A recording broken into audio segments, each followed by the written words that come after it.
मंडळी नमस्कार, मी अथर्व हर्डीकर स्वागत करतो तुमचं एका नवीन शॉर्ट व्हिडिओमध्ये. लहानपणापासून पाऊस पाहिला, वादळं पाहिली, विजांचा कडकडाट आणि ढगांचा गडगडाटही अनेकदा अनुभवला. पण आज जे पाहिलं ते मात्र आयुष्यात पहिल्यांदाच. आमच्या गावात गारांचा पाऊस पडला. अनेकांसाठी कदाचित यात काही विशेष नसेल, पण आमच्यासाठी हा क्षण खूप मोठा आहे. कारण कोकणात असं दृश्य फार क्वचितच पाहायला मिळतं.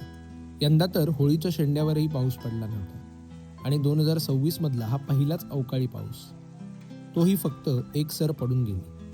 पण त्या काही मिनिटांत सगळंच बदलून गेलं. आकाशातून पडणाऱ्या त्या छोट्या छोट्या गारा, छपरांवर त्यांचा आवाज आणि अंगणात साचलेलं पांढरं चित्र. खरंच क्षणभर वाटलं आपण कोकणात नाहीच आहोत. घरातले सगळे बाहेर आले. लहान मुलांसाठी तर हा एखाद्या सणासारखा आनंद होता आणि मोठ्यांसाठी जुन्या आठवणी जागा करणारा क्षण.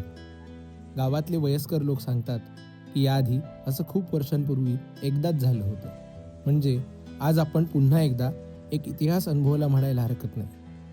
पण या सगळ्यात एक गोष्ट नक्की जाणवली, निसर्ग किती अनपेक्षित आहे आणि तितकाच सुंदरही. क्षणभरासाठी का होईना तो आपल्याला थांबवतो आणि फक्त अनुभवायला भाग पाडतो.